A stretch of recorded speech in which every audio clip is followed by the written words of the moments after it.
C'est un viticulteur aussi. D'accord. Et ouais, c'était une belle surprise de le revoir. C'est super.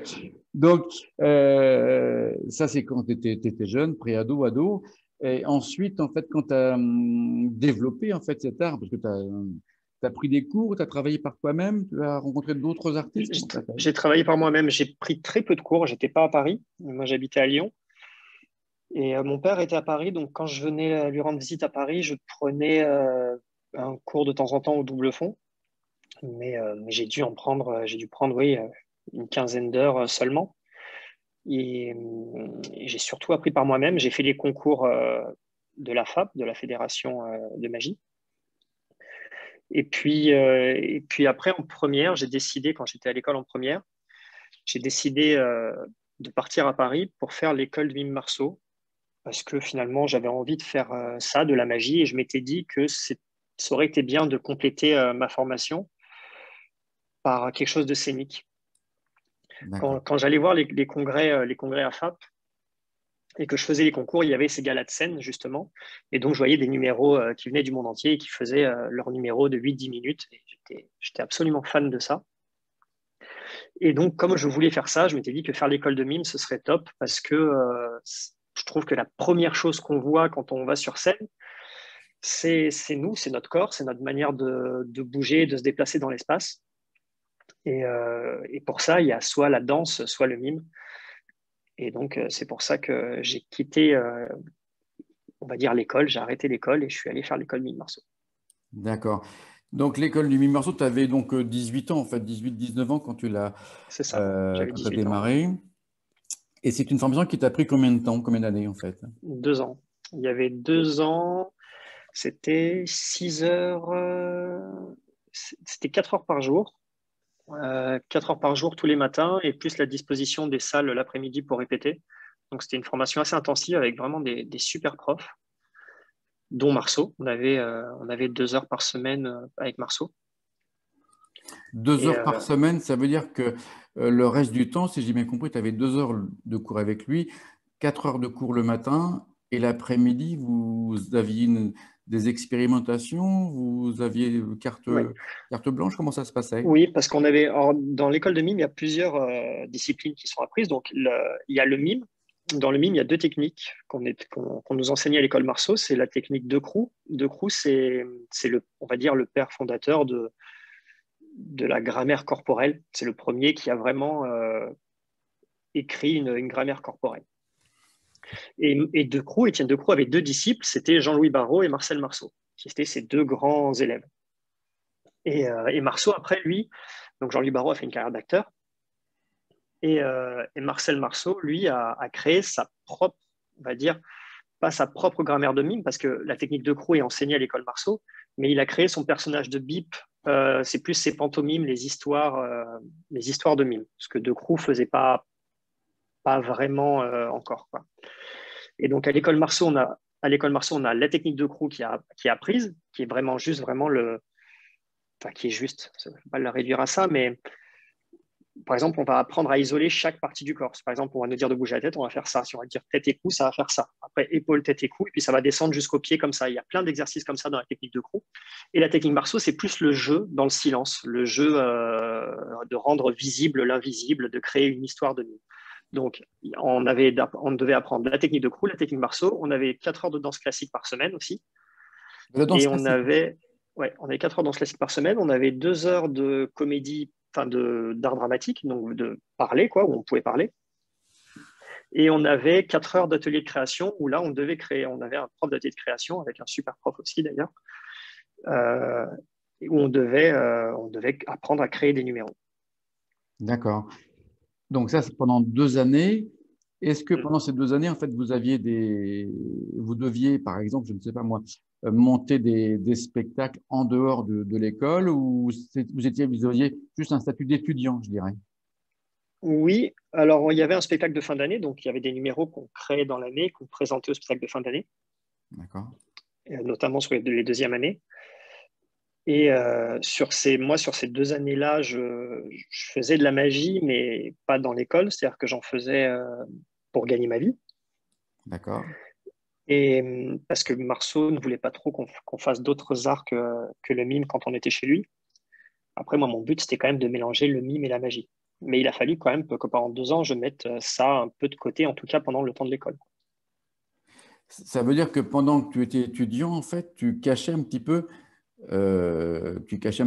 ton appétence pour l'art magique, en fait. Oui, oui, il voulait pas. Il voulait pas qu'on fasse autre chose. Il a dit tant que vous êtes chez moi, vous faites comme je vous dis. Quand vous serez ailleurs, vous ferez ce que vous voulez. Mais je pense que c'était pas plus mal parce que ça permettait de vraiment se concentrer sur le mime, quoi, et de suivre la formation correctement. Après, il y a un temps pour se détacher de ce qu'on a appris et puis l'utiliser comme on le souhaite. Mais je pense que c'était bien et qu'il avait raison. Il fallait faire comme ça, quoi. D'accord. Donc, tu passes ces 2 années avec le mime Marceau à l'école, tu es étudiant, donc tu es comment, ta session est validée, tu as ton examen de passage, de fin d'études, et après, qu'est-ce qui se passe en fait ensuite, hein? Donc, quand j'ai fini l'école Marceau, donc mon but, c'était de créer un numéro. Moi, je faisais du close-up déjà, mais mon but, quand même, c'était de créer un numéro qui mélangeait mime et magie. D'accord.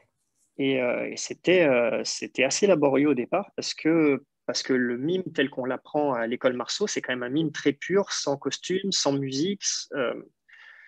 C'est-à-dire que quand les gens vont voir Marceau en spectacle, bon, déjà c'est Marceau qui vont voir, donc ils sont prêts. Ils sont prêts.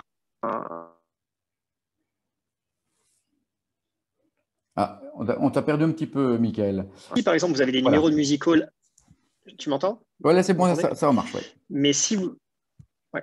Mais si vous avez des numéros de music hall et que je me retrouve avec un numéro de mime au milieu de numéros de music hall, bim. Ah, on a un petit souci de liaison avec toi, Michael, ça saute Ouais. par moment. Est-ce que ta Wi-Fi, c'est bon, ça revient? Là, Ah, c'est ça y est, bon. on te retrouve. Donc, des numéros où ça fait bim, bam, boum, bam, bim, c'est-à-dire des numéros très dynamiques et comme vous faites un numéro complètement en silence où il n'y a pas de bruit, pas de musique, c'est quand même assez particulier. C'est une Et performance, hein. voilà. Et donc, les numéros que j'avais tendance à créer après l'école Marceau étaient un petit peu trop mime pur. Et j'arrivais pas à faire comprendre aux gens ce que je voulais dire parce que ils n'étaient pas spécialement venus pour ça. Encore une fois, quand vous allez voir Marceau, vous êtes prêt à vous asseoir, à écouter et à recevoir tout. D'accord. Et donc pendant 2 ans, j'avais créé quelque part ce numéro de chanteur d'opéra, mais qui était vraiment au tout début où je faisais un moine qui faisait apparaître des cartes et qui chantait déjà cette chanson de Figaro pour ceux qui connaissent le numéro. Mais l'histoire, la manière dont je le racontais, dont je l'avais fait, c'était incompréhensible par les gens parce que j'étais encore trop formaté par l'école Marceau. Et avec le temps, j'ai réussi à prendre ce que vraiment j'avais besoin et le mettre dans le côté numéro de magie, on va dire, pour qu'il soit plus accessible à tout le monde. Et du coup, dans cette époque-là, est-ce qu'il y a un magicien qui t'a, comment je dirais, qui t'aurait déjà influencé? Est-ce qu'il y a un magicien qui t'a déjà émerveillé quand tu sors de l'école du mime Marceau? Est-ce que tu es déjà inspiré par un artiste ou des artistes déjà à cette époque-là, ou tu continues à travailler seul, à essayer de trouver des réponses à tes questionnements magiques en fait? Oui, oui, parce qu'il y a un des numéros qui m'avait inspiré, qui m'ont donné envie de faire du mime, c'était Danilin, Vladimir Danilin, qui passait dans des émissions à la télé. Je ne sais plus, c'était les Mandrakes peut-être, ou Attention Magie, une émission de Gilles Arthur des années 90, je crois.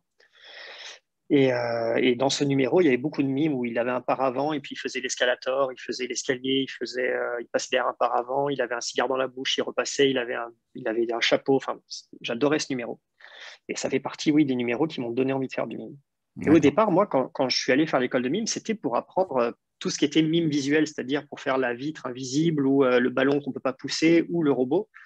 Et en fait, j'ai quasiment pas appris tout ça. J'ai appris beaucoup plus que ça. J'ai appris à vraiment me déplacer, à jouer dans le silence et oui, à rendre visible l'invisible, ce qui est quand même déjà magique, je trouve. D'accord.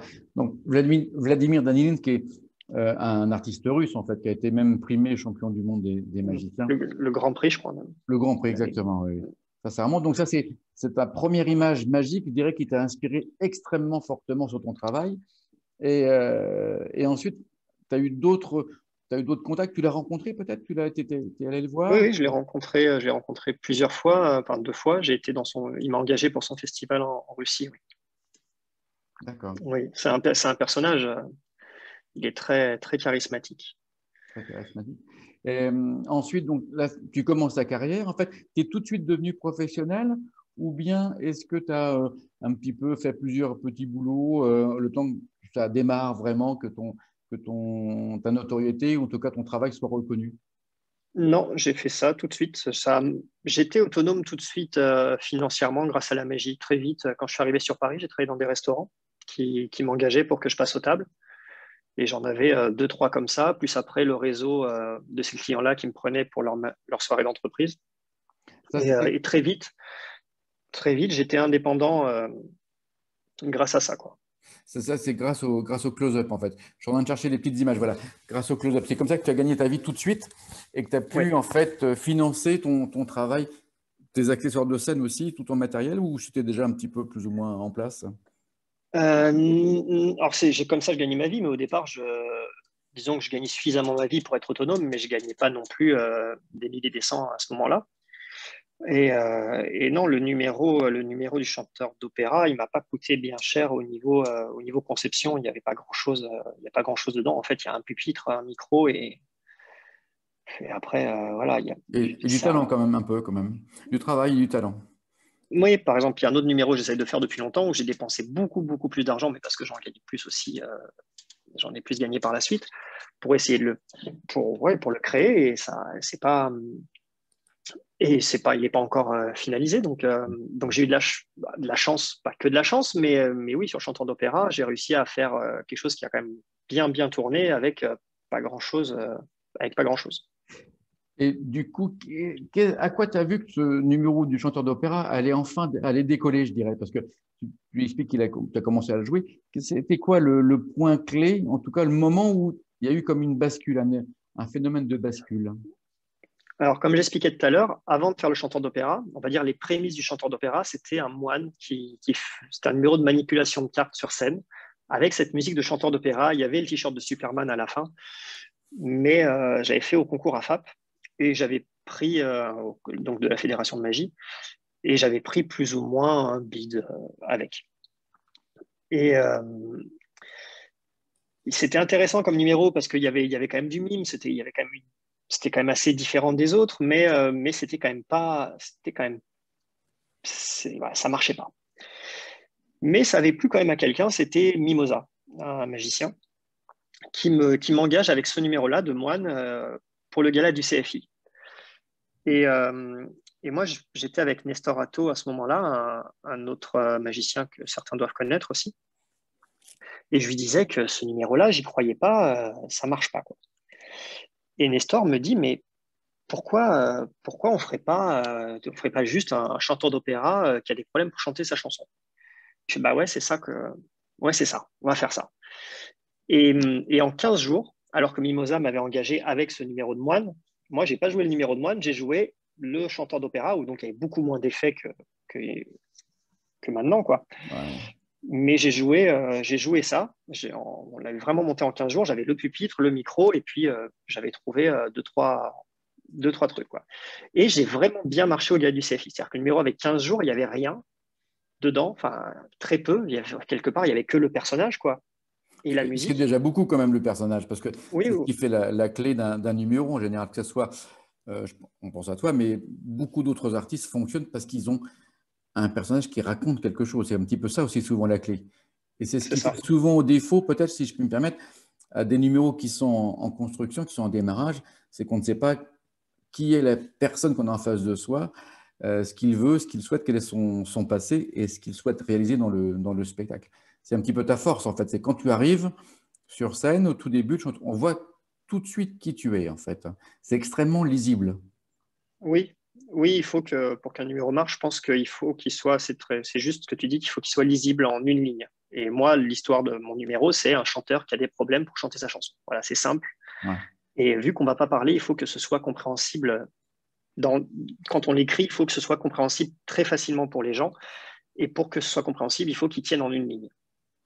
Et donc, quand j'ai fait ce numéro au gala du CFI, pour la première fois où il n'y avait rien dedans, là, j'ai vraiment bien marché. On peut dire que j'avais cartonné. Et là, je me suis dit, et il n'était pas finalisé, hein, et là, je me suis dit, peut-être que je tiens quelque chose. Et là, tu t'es mis à travailler sur ce numéro-là avec, avec quelqu'un, avec un magicien, avec un metteur en scène, avec un scénariste. Comment tu as fait? Enfin, du coup, quand tu as pris conscience du potentiel de ce numéro? Alors, les 15 premiers jours, donc les 15 jours où on a décidé de faire le chanteur d'opéra avec Nestor, parce que j'ai beaucoup bossé avec Nestor, qui en plus lui était bricoleur, moi j'étais pas beaucoup, donc il m'a beaucoup aidé. Et après, je suis parti faire la Colombe d'Or un mois après. J'ai gagné la Colombe d'Or. Et là, je me dis, tiens, j'ai joué le numéro 2 fois. J'ai fait un carton au CFI. Je gagne la Colombe d'Or un mois après. Et là, je fais un autre concours, les Larry d'Or. Et là, je prends un bid, mais énorme. Et Vide. c'était bien. Ça Oui, un marche pas du bid. tout, quoi. C'est ça. Non, Ça non, fait un flop. vraiment. Ouais. Et c'était bien de le prendre à ce moment-là parce que je me suis dit, bah oui, mais en fait, c'est pas du tout terminé, quoi. Et après ça, donc j'ai continué à le travailler. J'ai pris un metteur en scène, c'est-à-dire que les effets, je les avais, mais le jeu, on ne se voit pas jouer. Donc c'est important d'avoir quelqu'un qui nous guide ou qui nous propose des chemins pour jouer le numéro. J'avais par exemple tendance à, dès que les premières choses arrivaient, par exemple, quand je fais là, là, là, là, et là, avec le micro, il se tourne, j'avais tendance à être expressif beaucoup trop d'entrée. Et le metteur en scène me disait, mais si d'entrée, tu es déjà comme ça, alors qu'il t'est arrivé un truc, c'est trop. Il va t'arriver plein de trucs au fur et à mesure de numéros. Il faut qu'au départ, quand le micro se tourne, il faut que tu essayes de cacher ce qui se passe aux gens et que tu le joues différemment. Et voilà, c'est par exemple ça qu'un metteur en scène, c'est en ça qu'un metteur en scène est important. Et donc oui, donc j'ai fait appel à un metteur en scène. Super. Et du coup, ensuite, donc après ce flop, tu sais pourquoi il y a eu ce flop vraiment c'est un accident au sens où c'était pas du tout prévu et tu n'as pas de raison, tu n'as pas d'explication sur ce flop, en fait, après les 2 premiers succès. Bah, le numéro était quand même encore très fragile, hein. Il avait un mois et demi. Et dans la comédie visuelle, il y a toujours des. En comédie visuelle, on peut faire des gros cartons, mais ça peut être des fois plus compliqué. Un séminaire pour entreprise en après-midi avec que des hommes qui ont bossé toute la journée et vous mettez un numéro de comédie au milieu, il ne faut pas s'attendre à avoir De fou. des réactions de dingue. Ouais. Voilà, maintenant, si tu me mets dans un festival où c'est parents, enfants, international ou des gens, là, voilà, c'est totalement mon public. D'accord. Et, mais après, des fois, c'est pas parce que les gens surréagissent pas que ça leur plaît pas. Il faut aussi se détacher un peu des fois des réactions des gens. Mais oui, là en l'occurrence, j'ai pris un bid parce que le numéro était finalement pas si près que ça quand même. D'accord. Je peux encore, hein, des fois, moins marcher, mais ça reste plus modéré que ce jour-là quand même. D'accord. Donc là, bon, tu travailles avec un metteur en scène, le numéro se développe, se construit, se bâtit de façon beaucoup plus professionnelle. Et là, ça a vraiment démarré. Du coup, est-ce que c'est à cette époque-là que très vite, tu es parti travailler, je dirais, à l'international, en fait, un vrai numéro de musical qui a commencé à tourner en Europe, sans doute pour commencer, ou un petit peu plus tard, ou est-ce que tu as eu d'autres appuis? Mon petit Dominique, tu as eu tu es allé aux États-Unis, est-ce que c'est vrai? Avec Cyprien Roy. J'ai retrouvé une photo ici. Est-ce que tu peux nous expliquer ce que c'est que cette photo, en fait? Ouais. Donc, je gagne la Colombe d'Or avec, je prends un billet $, d'or, et ensuite, 4 mois après, il y avait les championnats de France de magie, le concours AFAP, et je me présente et je gagne le premier prix. Et dans la salle, il y avait Jean Garance qui m'embauche pour un gala en Suisse, à Genève. Et je vais faire ce gala, et dans la salle de ce gala, il y avait Domenico Dante, qui était comment on appelle ça? Un advertiser, non, comment on dit? Un conseiller spécial? Quelqu'un qui repère les numéros pour un concours à Las Vegas qui s'appelle le World Magic Seminar. Et c'est un concours où ils sélectionnent 5 magiciens dans le monde, ils les font concourir à Vegas. C'est le concours de Siegfried and Roy. Et donc le premier prix, c'est au vote du public et le premier prix, c'est 5 000 $. Et c'est ça que je suis parti faire là-bas. Domenico Dante m'a envoyé là-bas et j'ai gagné. Et c'est quand j'ai gagné ce concours que j'ai vraiment commencé à travailler à l'international parce que finalement, c'était le premier concours international que je gagnais. Au départ, c'était que des concours nationaux, mais j'ai commencé à avoir une visibilité à l'international quand j'ai gagné ce concours-là. Oui. D'accord. Donc là, les portes se sont ouvertes. Du coup, des agents ont dû te contacter sans doute pour t'engager, te faire travailler sur différentes scènes, en fait. Comment ça s'est passé ensuite, après ce premier prix-là?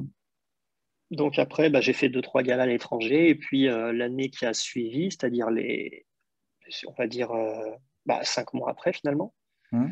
je crois. Ouais, il y avait la FISM, donc les championnats du monde. Et puis, j'ai eu un prix spécial comme des championnats du monde. Et là, par contre, il y a quand même des agents et des organisateurs de festivals du monde entier qui sont là. Et là, c'était parti. D'accord. OK. C'est incroyable. Donc, ça va quand même très vite, en fait, si on a au départ des fondations solides, je dirais. En fait, tu avais une formation de comédien, de mime, en fait, grâce au mime Marceau, des fondamentaux de magie, quand même, que tu avais travaillé à côté de tout ça. Et ensuite, l'ajout d'un metteur en scène et de différents conseillers professionnels qui ont pu te guider, aussi t'accompagner.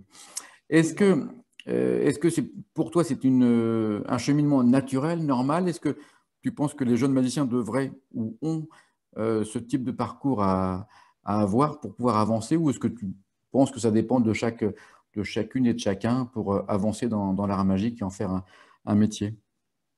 Ça dépend de chacun. Si je devais donner un conseil, moi, je suis sorti par les concours, hein, finalement. C'est les concours qui m'ont permis de me produire et puis à chaque fois de corriger, d'avancer parce que chaque fois qu'on joue au début, on corrige, on dit, tiens, là, il y a un temps faible, faut combler, il manque quelque chose. C'est comme ça qu'on avance. Et puis quand on est jeune, on n'a pas beaucoup d'endroits pour se produire et pour avoir un retour. Finalement, c'est pas si simple que ça d'avoir une scène avec des conditions un peu correctes pour jouer. Et c'est vrai que les concours permettent ça. Ouais.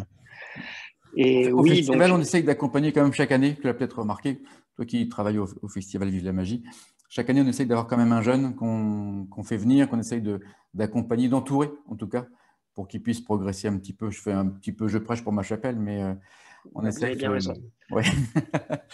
Mais c'est important aussi de préparer l'avenir en accompagnant les jeunes dès le départ. Est-ce que tu Et donnerais un conseil? Est-ce qu'il y a quelque chose de absolument fondamental que tu dirais, que tu conseillerais à un jeune qui voudrait se lancer dans ce métier? Est-ce qu'il y a quelque chose d'absolument incontournable à maîtriser ou à savoir avant de démarrer ce métier? il faut travailler, ça c'est sûr, mais après, le travail c'est une chose, mais après, passer devant les gens, c'en est une autre. Et je pense qu'il faut se montrer. Et il ne faut pas avoir trop peur de se planter. Il faut y aller parce que si on attend d'être prêt pour y aller, on n'y va jamais. Et même moi, à mon niveau, je sais que quand j'avais 20 ans, j'en avais rien à faire. J'y allais sur scène. Et c'est comme ça que j'apprenais que ça se passe mal ou que ça se passe bien. euh, il faut y aller. Et aujourd'hui, j'ai plus de mal, quand j'ai quelque chose de nouveau, j'ai beaucoup plus de mal à me mettre en danger et à le faire. Et pourtant, c'est ce qu'il faudrait que je fasse. Je sais qu'il faudrait que, voilà, allez, tu vas le jouer, tu verras bien ce qui va pas. D'accord, d'accord, d'accord. Alors, dans tout ça, donc, du coup, tu démarres, tu joues dans des très grands galas prestigieux aussi, en fait, ça c'est important. Tu fais des tas de rencontres. Est-ce qu'il y a, dans toute ta jeune carrière, je dirais, est-ce qu'il y a des artistes qui t'ont marqué ou en tout cas avec qui tu étais extrêmement fier de travailler ou de rencontrer tout simplement à la fin du spectacle ou pendant le numéro ou pendant le festival ou le congrès, si c'était dans un congrès? Oui, on a dit Vladimir Danilin. Il y a Sylvester the Jester aussi, un numéro assez cartoonesque, une sorte de dessin animé vivant, qui est un vrai génie créatif, avec qui j'étais très fier de travailler. Tous les magiciens que j'ai vus dans mon enfance, parce que ceux qui m'ont marqué, Gaëtan Bloom, j'étais très fier de travailler avec lui aussi parce que j'avais vu pas mal de ses vidéos et j'ai appris par ses vidéos. J'avais été voir ses spectacles au double fond. D'accord. Euh, Oui, il y en a beaucoup. Jeff McBride aussi, parce que j'avais appris les cartes avec lui, Hans Klock, D'accord. là que je vois, Hans Klock, qui est un grand nom de la grande illusion. Jeff Hobson, c'est un présentateur comique absolument génial aussi. J'étais très fier de te présenter par lui. d'accord. C'est aux États-Unis, Jeff Hobson, en fait, hein, que tu Jeff as rencontré. Hobson, j'ai travaillé avec lui à Londres deux fois à Londres. 2 fois à Londres, d'accord. Et du coup, je rebondis sur Londres. Tu as travaillé dans combien de pays en tout, pour le moment? Parce que ta carrière n'est pas finie, elle est loin d'être finie même. Une quarantaine, je crois. Une quarantaine de Je, pays, ce qui est absolument colossal. je m'étais amusé à compter pendant le Covid, comme j'avais pas grand-chose d'autre à faire. Et tu as travaillé beaucoup aux États-Unis, en fait? Parce que je pense à Ah, McKing que tu connais. oui, avec qui j'ai travaillé aussi. Ouais. Pas tant que ça. J'ai travaillé aux États-Unis, mais par rapport au reste du monde, enfin, par rapport à la puissance économique que c'est, on va dire, c'est pas le pays où je suis le plus allé. Mais j'y étais 5-6 fois. Alors que rien qu'en Chine, j'ai été beaucoup en Asie, mais rien qu'en Chine, j'y étais 15 fois, par exemple. D'accord, une quinzaine de fois en Chine. Et c'est le pays où tu as le plus travaillé, peut-être? Ou La Chine, oui. la Chine, oui. Ouais. La Chine, oui, la Chine, j'ai fait 15 visas pour la Chine. Il n'y a pas un pays. Si, j'ai fait beaucoup des pays plus proches. L'Espagne, j'y ai travaillé beaucoup de fois aussi. Et Mais le fait de voyager autant, d'avoir autant de numéros, d'être autant engagé, pardon, ça veut dire aussi que c'est lié à ton travail préalable, c'est-à-dire que tu as construit un numéro qui peut aussi voyager facilement. Est-ce que c'est une des ouais, clés de ton succès aussi? complètement. Je pense que c'est très important pour travailler, pour avoir, on va dire, un succès commercial, quelque part. Il faut que le numéro, il faut que le numéro tienne dans une valise de 20 kilos, peut-être dans deux, mais pas plus. Enfin, il peut tenir dans plus, hein, mais après, commercialement, ça va coûter plus cher à l'employeur de vous faire venir. Voilà, si vous avez, je crois que le kilo supplémentaire en Chine, il est à 30 euros. Donc, si vous avez même peut-être plus, donc si vous avez déjà 10 kilos supplémentaires, et c'est rien 10 kilos, hein, c'est vite fait, hein, Mhm. 10 kilos supplémentaires, ben, aller-retour, l'employeur en a déjà pour 800 euros de plus. Donc, quand c'est de la grande illusion, à l'employeur, ça lui coûte entre 5 et 8 000 euros juste pour faire venir le numéro, quoi, sans Donc, avoir payé les artistes assistants. Donc moi, l'avantage, c'est que donc j'ai qu'une valise de 20 kilos et que je suis seul sur scène. Donc tout ça, oui, tout ça, ça compte. C'est-à-dire qu'en comparaison avec un numéro où ils sont deux et où il y a plus de matos, ben voilà, moi, il y a pas il y a pas deux billets d'avion à payer, il y a pas tout ça. Donc oui, c'est très important. il y a le côté matériel, ça c'est une première chose, mais il y a aussi, j'imagine, le côté technique pour que tu puisses travailler facilement, il faut que ton numéro puisse voyager facilement, ça on vient de le dire, mais aussi que tu puisses répéter facilement, j'imagine. Tu n'as pas besoin de conditions techniques extravagantes, hein. Est-ce que c'est aussi un point Non, important? oui, c'est un point important. Oui, oui, c'est un point important. Je pense que la difficulté de ce genre de numéro, c'est à la fois d'être léger et visuel, ce qui est ultra paradoxal parce que pour être visuel, normalement, il faut du gros matériel. Donc, faut être léger, visuel et original. Impressionnant, plus le numéro est impressionnant, mieux c'est, mais quelque part, je crois que l'originalité prime prime sur voilà, une personne, un numéro d'une femme coupée en deux, par exemple. C'est impressionnant pour les gens, mais on ne va pas vous faire venir à l'autre bout du monde pour faire ça parce qu'on va trouver quelqu'un sur place qui le fait. Mon numéro, il n'y a que moi qui peux le faire et donc on me fera venir. D'accord. Et est-ce que tu as est-ce que tu as été victime de copies, par exemple? Parce que si on voit que tu fonctionnes, tu marches très fort, ça donne forcément des idées à d'autres. Est-ce que tu as été victime oui, de copies carrément à droite ou à gauche? Ou est-ce qu'on a repris une partie de ton numéro ou tout le numéro en entier, par exemple? Oui, alors il y a un Coréen qui a repris tout le numéro, qui l'avait mis en plus sur YouTube. Il l'a enlevé depuis. Euh, bon, c'est, c'est pas. Disons que si cette personne-là me piquait du boulot, ce serait embêtant. Après, je sais qu'il a fait ça dans sa fête de village où, à la limite, pour mon ego, j'ai trouvé ça sympa que voir que quelqu'un reprend mon numéro. Mais je l'ai pas embêté, je l'ai pas embêté plus que ça parce que je sais que les Coréens ou les Asiatiques, notamment les Asiatiques, savent que ce numéro-là est de moi et qu'ils ne l'engageront pas. Et sinon, après, il y a des moments du numéro où je me suis fait beaucoup piquer, notamment le nœud papillon qui revient. Où ça a été beaucoup repris par les magiciens de là-bas dans leur numéro. Mais ça ne les a jamais empêchés de m'engager. C'est-à-dire qu'une fois, je regardais un concours en Corée, dans un grand festival en Corée.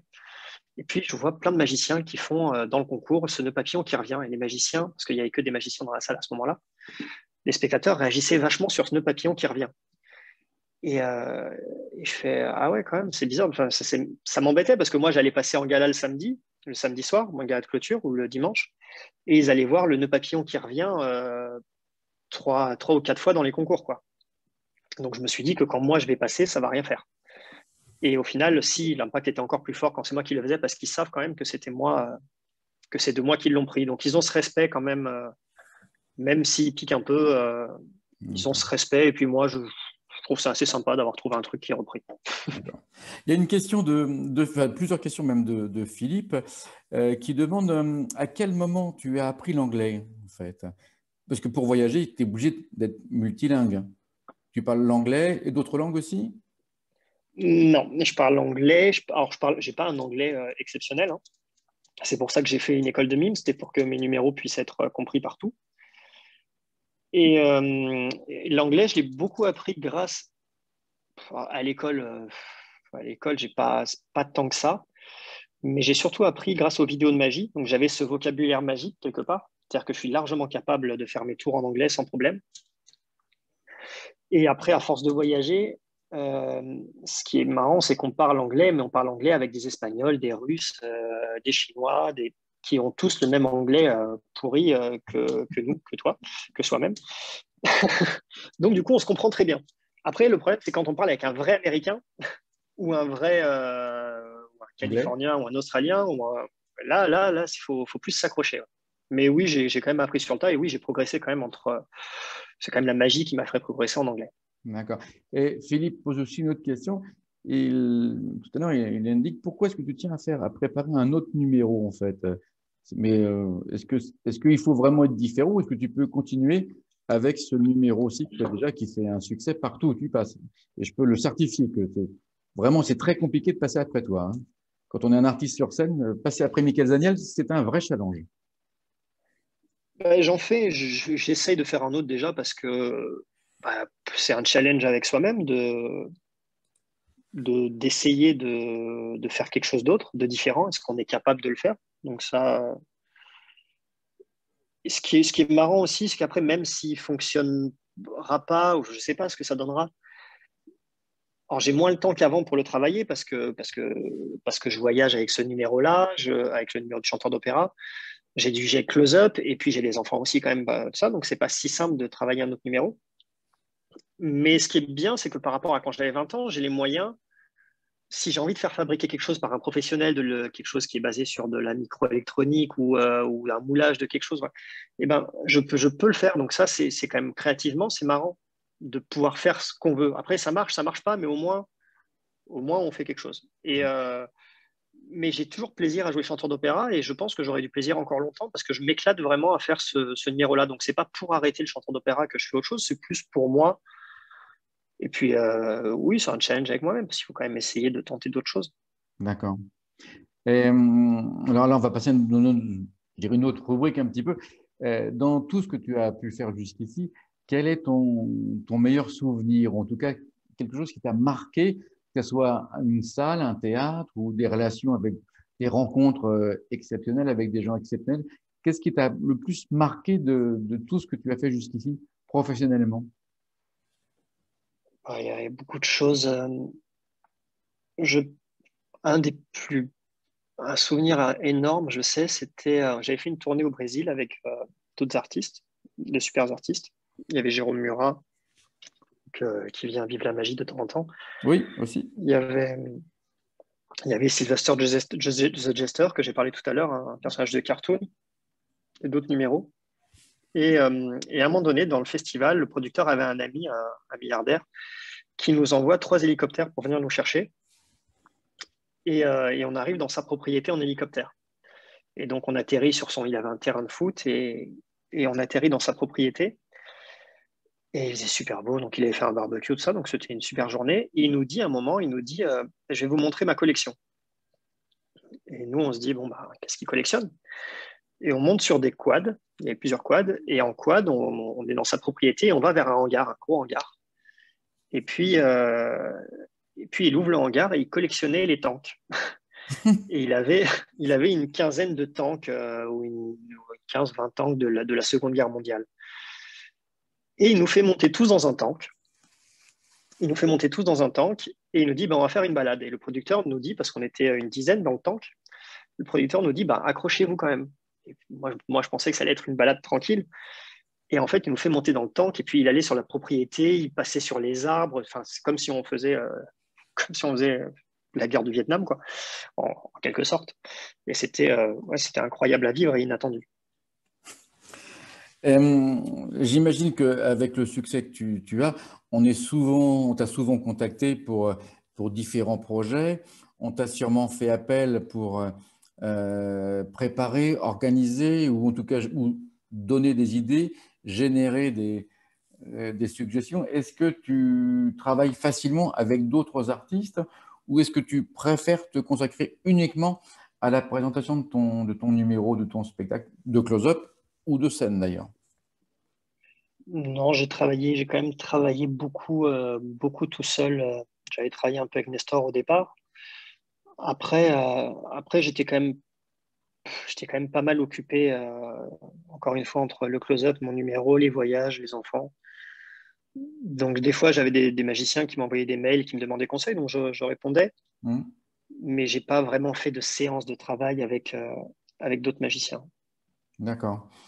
Et si on te propose, on te demande, est-ce que tu es intéressé ou c'est encore trop tôt pour le moment, tu n'es pas encore prêt, tu as un planning suffisamment chargé pour pas pouvoir Bon, bah donner. là, on me demanderait aujourd'hui, oui, parce que j'ai le temps et voilà. Mais sinon, pourquoi pas? Après, si le projet est intéressant, il faut que ça m'amuse. C'est ça, il faut que ça t'amuse en fait, la clé. Une petite Voilà. question toute bête, est-ce que tu es un petit peu superstitieux? Je sais que certains artistes le sont. Est-ce que tu as des petits rites, je dirais, avant chaque spectacle, avant chaque passage sur scène, ou est-ce que tu... Non, il n'y a rien de spécifique pour toi. Non, rien de particulier. J'essaye de pas être trop confiant quand même. Hmm. Ça, c'est un truc que j'ai souvent remarqué quand on fait des tournées et qu'on enchaîne le numéro, mais qu'on le joue voilà, 2, 3 fois par jour, 7 jours sur 7. Et à un moment où on commence, on commence, c'est pas, je peux pas dire en automatique parce que ce serait pas le bon mot. Euh, C'est-à-dire qu'on a l'impression de tellement maîtriser son numéro qu'il peut rien nous arriver. Et en général, au moment où on se dit ça, on s'en prend, on se prend pas mal de merde entre guillemets sur Hmm. cette séance-là, quoi. Et ça nous remet vite dans le droit chemin. C'est-à-dire que j'aime bien. Il faut quand même qu'il y ait un peu de stress, pas trop. Il ne faut pas que ce soit le stress paralysant, mais il faut quand même être concentré. Faut quand même être concentré avant de passer. D'accord. Et du coup, est-ce que tu arrives par exemple très très tôt au théâtre avant de te préparer, ou est-ce que tu aimes bien préparer les choses au dernier moment? Ah Ou... non, je déteste préparer au dernier moment. J'arrive tôt, je suis prêt et en costume largement avant de passer. Et oui, oui, parce que je supporte pas de me dire dans 5 minutes je suis sur scène et je suis pas habillé, quoi. D'accord. Et on a parlé de ton numéro de scène. Est-ce que pour le close-up, c'est une autre démarche, une autre façon de travailler, ou est-ce que tu es dans le même état d'esprit? C'est-à-dire, tu arrives très très tôt en avance aussi, tu n'es pas trop sûr, tu doutes toujours un petit peu, ou est-ce que c'est une autre façon d'aborder l'art magique avec une autre démarche? C'est totalement différent. J'ai pas du tout la même manière de fonctionner en scène et en close-up. Alors j'arrive quand même toujours à l'heure, hein, parce que je déteste arriver en retard. Mais par contre, j'ai pas du tout la même vision artistique de la chose. C'est-à-dire que en scène, en scène, les gens sont assis et ont le temps de rentrer dans ton univers. En close-up, c'est pas du tout comme ça que je vois. J'ai pas construit de personnage en scène. Je scénarise pas vraiment mes close-up. Je fais des numéros. Enfin, j'ai un close-up, je pense, qui est assez percutant dans les effets. Et je parle, mais finalement assez peu. C'est très Parce visuel ton que close-up, hein. C'est extrêmement visuel quand même, hein. voilà, voilà, c'est un peu comme ça que je le vois. Autant l'originalité paye en scène, autant en close-up, l'originalité, bah, si, elle peut payer aussi, mais c'est moins. En close-up, par exemple, les balles mousse, ça marchera toujours. Mhm. Et les gens sont toujours contents de voir les balles mousse. Et voilà, donc je me pose moins. En close-up, pour moi, il faut avoir de l'impact et il faut que ça marche et il faut que ça carbure. D'accord. Parce que j'ai été dans les restaurants, j'ai appris le close-up dans les restaurants et qu'il fallait que j'enchaîne les tables. Et des fois, j'ai peut-être même tendance à aller trop vite. Mais ouais, c'est le mien et mon close-up est comme ça. Et du coup, alors je ne sais pas, pour le close-up ou pour la scène, ou les deux, est-ce qu'il y a des ouvrages, je dirais, de référence qui t'ont guidé, qui t'ont aidé à cheminer, aidé à réfléchir sur ton art, sur ton travail, ou est-ce que tu puises tes ressources un petit peu partout sans avoir d'écrit spécifiquement, en fait? Non, j'ai pas vraiment d'ouvrage de référence. Après, je suis impressionné par certains personnages de scène. Mhm. C'est-à-dire que voilà, pour moi, regarder Michael Jackson sur scène ou Freddie Mercury, et notamment Freddie Mercury, j'apprends beaucoup parce que finalement, contrairement à Michael Jackson, Freddie Mercury n'était pas un danseur, mais on peut voir sur chaque geste comment il est présent. C'est-à-dire que il n'y a pas un moment où sa main est molle, où il est toujours avec son public, toujours présent. Donc le regarder bouger sur scène, oui, ça m'inspire. Ces bêtes de scène-là, ça m'inspire. Moi, je suis surtout, oui, c'est plus par le cinéma, les Tex Avery. Mon numéro vient d'un Tex Avery, d'un dessin animé des années 50. Donc, j'ai beaucoup regardé ce genre de choses. J'ai repris des gags de Tex Avery d'ailleurs. Même du Tex Avery duquel je ne me suis pas inspiré. Dans d'autres Tex Avery, il y a des idées. De la manière dont les gags sont construits, ça m'a beaucoup aidé. Ouais. Je fais une petite parenthèse. Dans quelques jours, le replay de cet entretien sera sur le site vivelamagie.com. Et gentiment, tu m'avais envoyé un petit lien avec un dessin animé qui t'avait inspiré, justement, un Tex Oui, Avery. Et je un Tex mettrai ce Avery. petit lien. Vous pourrez découvrir le dessin animé qui a inspiré Michael Zaniel. Ça sera sur Vive la Magie, peut-être dès demain, en fonction du temps qu'il va me falloir pour remonter tout ça. Mais ça va être assez rapide. Je vous enverrai un petit mail si vous voulez pour vous expliquer tout ça. Voilà. Et donc, tu disais, oui, tu t'inspires de gens. Est-ce que, par exemple, un artiste comme Voronin, un artiste russe, est-ce que tu l'as vu travailler? Tu as travaillé déjà avec lui un petit peu? Est-ce que c'est quelqu'un qui peut t'inspirer, par exemple, aussi? Ah oui, oui, je suis un fan absolu de Voronin. J'ai pas été sur scène avec lui, mais on s'est rencontrés deux, trois fois. Et oui, c'est un très, très grand numéro de comédie. J'adore, vraiment. D'accord. Alors, j'ai un petit peu tiré au hasard. J'ai des artistes comme. Est-ce que tu peux nous dire pourquoi, en fait, tu apprécies pleinement Voronin, cet artiste russe? Qu'est-ce qu'il a de plus que les autres, je dirais, ou de moins, après tout? Bah, c'est son personnage, au final. Si on regarde bien, il fait pas grand-chose, mais il est magique à lui tout seul. C'est-à-dire que le rythme, et pourtant, c'est sur un rythme lent, il a une présence incroyable. Les vrais clowns, c'est ceux qui font rire en faisant rien. Et qui Et, se moquent d'eux-mêmes et pas forcément des autres, en fait, aussi. voilà. Mais je veux dire, un clown dans une position fixe qui ne bouge pas, il fait rire. Hmm. Et, Voronin a un personnage incroyable. Le personnage est. Ouais. Un petit mot sur Trina, que tu as dû aussi, forcément, toi, Bah tu oui, aimes ça le fait mime. partie. Exactement, ça fait partie des numéros avec Danny Lynn qui m'ont marqué quand j'étais jeune et pour lesquels j'étais fier de jouer avec et de rencontrer. Parce que oui, elle fait partie des. Je vois un commentaire de Gaëtan. Et parce qu'elle fait partie, oui, des gens qui utilisaient le mime à cette époque-là. Il y avait, moi que j'avais vu, il y avait Tina Lennert, Voronin, Tina Lennert, Vladimir Danilin et puis Loupi aussi qui avait un numéro de mime. Et D'accord. oui, ces trois numéros m'avaient marqué. Et Victor Vodko, qui t'a marqué aussi, je crois, Oui. pour d'autres raisons, pas forcément celle-ci. Oui, parce que pareil, grand, très, très charismatique sur scène et un des numéros de mon enfant. Donc, quand j'ai joué avec lui, pareil, j'étais très. C'est une des choses que je suis le plus fier, c'est d'avoir joué avec les numéros que j'ai adoré, quoi. D'accord. Une petite question aussi, toute bête. Donc, tu fais beaucoup de spectacles vivants. Est-ce que tu as fait beaucoup de télévision? Et est-ce que la question qui vient juste derrière, surtout, c'est celle-ci. Est-ce que c'est intéressant? Est-ce que c'est gratifiant? Ou est-ce que c'est professionnellement intéressant faire une télévision ou plusieurs télévisions pour un numéro comme le tien, j'entends. Oui, il faut en faire. Moi, j'estime pas que j'ai un numéro ultra télégénique. Mhm. C'est un numéro qui bouge beaucoup. Les numéros qui bougent beaucoup à l'écran sont pas toujours, rendent pas toujours très bien. Je trouve mon numéro, je trouve que la télé ne retranscrit pas ce qu'est mon numéro en live. En général, de toute façon, c'est toujours mis en live, mais je trouve quand même qu'il y a des numéros qui passent mieux en télé. Et le mien, oui, je trouve qu'il n'est pas du tout télégénique. Alors, je le fais parce qu'il faut le faire. J'ai toujours fait des télés quand j'étais payé. J'ai toujours refusé de faire des télés non payées. D'accord. Parce qu'en soi, de toute façon, mon numéro tournait. Donc, évidemment, le plus grand cabaret du monde, c'était quand même, là, c'était pour le coup, c'était quand même un rêve de gamin parce que c'est aussi l'émission que je regardais quand j'étais jeune. Donc, c'était un objectif, quelque part, de le faire.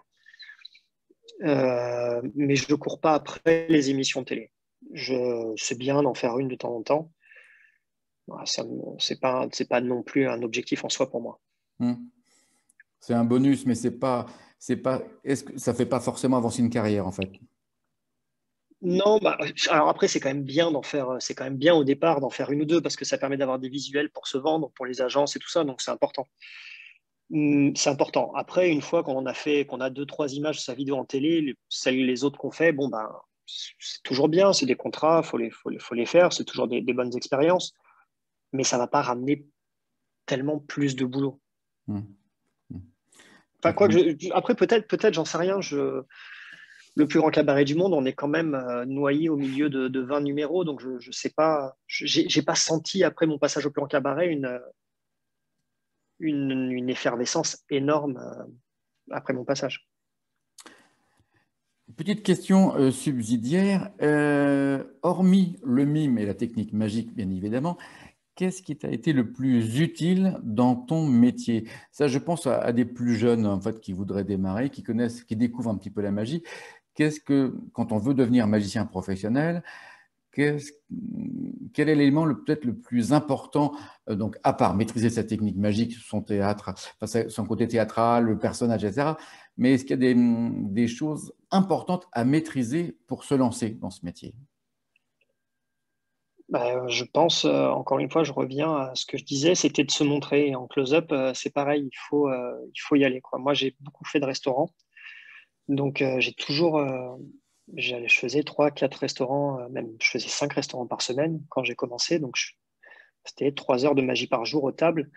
Et le close-up, c'est quand même, là on parle du close-up, le close-up, c'est quand même gérer les gens au-delà de faire des tours, c'est gérer celui qui peut être potentiellement bourré ou celui qui veut faire le choix à ta place. Enfin, ça, je trouve que c'est le plus gros travail du close-up. Et si on n'y va pas, si on n'en fait pas, on ne peut pas l'apprendre. Ça ne s'apprend pas dans les bouquins.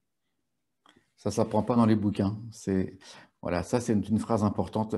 Il faut se jeter à l'eau, en fait, c'est ça l'idée. Voilà. Mais tout à l'heure, quand je posais la question de savoir ce qui était indispensable, je pensais aussi, par exemple, savoir connaître un petit peu les bases du droit, par exemple, maîtriser l'informatique, parler anglais, mais ça, tu en as parlé déjà tout à l'heure.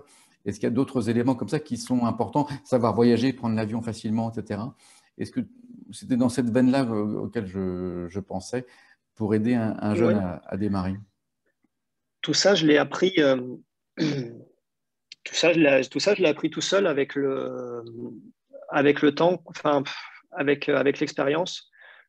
J'ai pas fait de grandes études, donc je peux pas vraiment dire que je savais faire une facture avant. Mais après, ça s'apprend très bien sur le tas, quoi, quand on nous explique. Oui, oui, il faut forcément maîtriser, oui, faut maîtriser un peu la gestion. Il y a un livre qui m'a beaucoup appris sur sur la relation avec les gens, c'est le livre Comment se faire des amis de Dale Carnegie, qui est un super livre sur la relation humaine et la relation avec la clientèle. Donc ça, c'est très bien. Et sinon, oui, pour le reste, c'est est-ce qu'on est organisé ou pas, quoi. C'est vrai qu'il ne faut pas se planter sur les dates, il faut quand même être assez organisé. Il faut éviter de prendre des doublons. C'est-à-dire que si quelqu'un nous appelle pour un contrat, c'est bien de ne pas en prendre un autre le même jour et de se rendre compte qu'on en a pris deux le même jour. C'est le genre de truc que les employeurs n'aiment pas trop. Et donc oui, il faut essayer de s'organiser un peu quand même. D'accord. Et ouais. Une question d'Isabelle. Alors là, on change carrément d'univers, on passe carrément à autre chose. Isabelle nous demande si le milieu magique est un milieu sulfureux. Entre parenthèses, drogue, 3 petits points.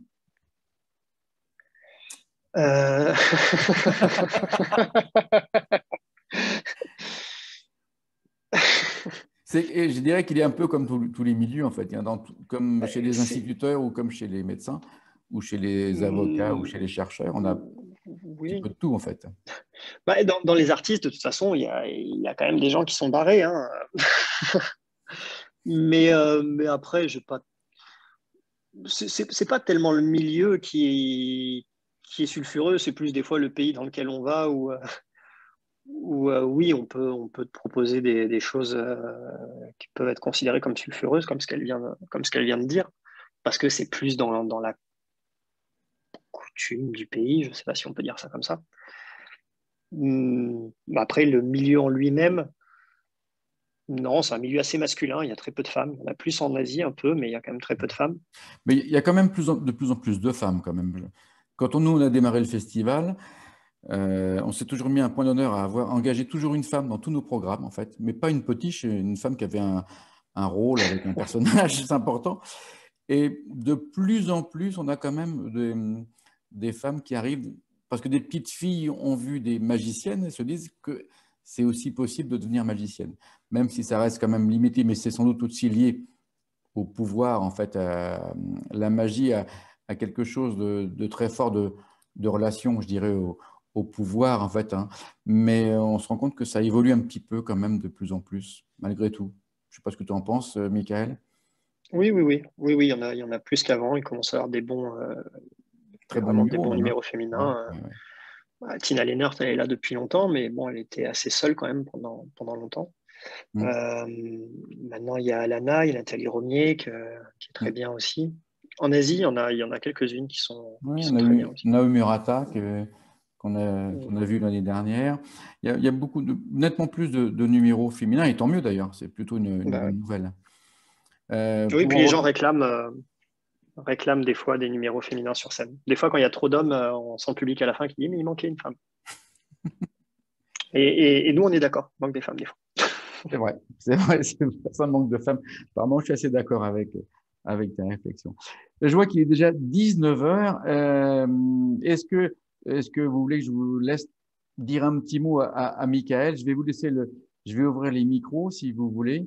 Et puis, ceux qui le souhaitent, je vais vous laisser dire un petit mot à Michael, parce que je vois le temps qui passe. Je ne voudrais pas non plus prendre trop de votre temps.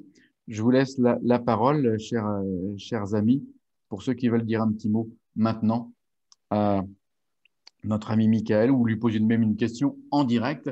C'est le moment ou jamais. Oui, moi je me présente, Grégory, bonjour. J'aurais voulu savoir, Michael, tout à l'heure, tu nous expliquais que tu avais plusieurs fois ton numéro à présenter successivement. Je sais qu'à la fin, tu fais une projection de tes partitions. Est-ce que tu recharges et comment tu prévois toutes ces charges?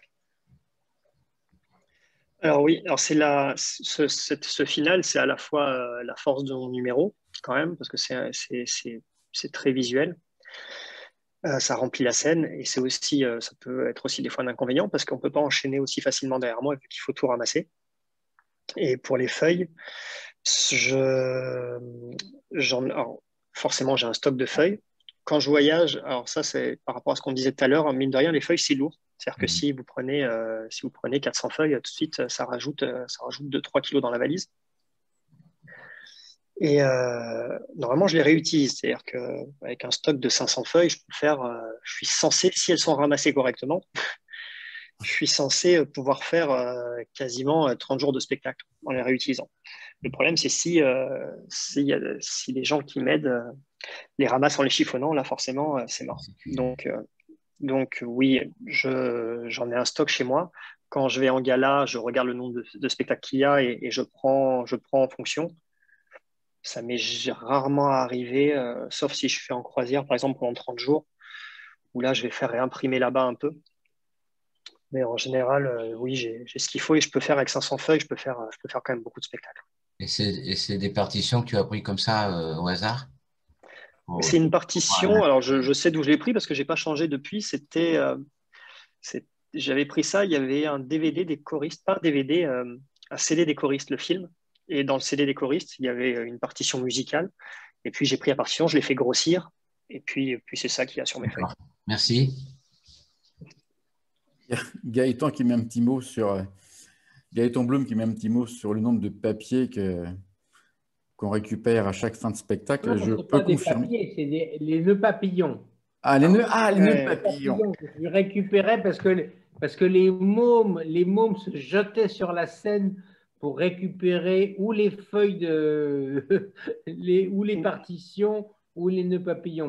Mais c'est vrai que surtout que les nœuds papillons, c'est vrai parce que surtout que les nœuds papillons, c'était plus un problème que les feuilles parce que les nœuds papillons, je les coloriais à la main et tout, et ça s'abîmait très rapidement. Et bon, maintenant, je les ai fait faire bien et c'est plus compliqué de les En même temps, c'était génial parce qu'en fait, ils voulaient te graber des icônes de toi, quoi. Enfin, c'était d'avoir des souvenirs. Et ça, c'est génial. Alors que moi, quand je faisais la salade, je courais pas. Une feuille de salade. Peut-être que certains étaient durs de la feuille aussi en même temps. Hein. Absolument. Absolument. Qu'est-ce qu'on a vécu de bons moments avec Gérard, avec toi, tous ensemble. Et j'espère vraiment qu'on va pouvoir retrouver une forme de ce genre de spectacle au plus vite. Moi, ça me manque vraiment, mais je pense qu'on… À nous tous, ça nous manque, je te rassure, Gaëtan. Évidemment. Et on n'a qu'une hâte, c'est que le tour démarre. Et je pense quand même qu'ils ne font pas vraiment bien les choses pour nous parce qu'on n'est pas les plus nocifs pour amener le fameux virus. Donc, je ne comprends pas. Et j'espère qu'on va s'en sortir. C'est compliqué. Je suis bien d'accord. C'est compliqué. Est-ce que vous avez encore des questions encore à poser à Michael? Allez-y, parce qu'on vous donne la parole. Allez-y. Antoine Faure.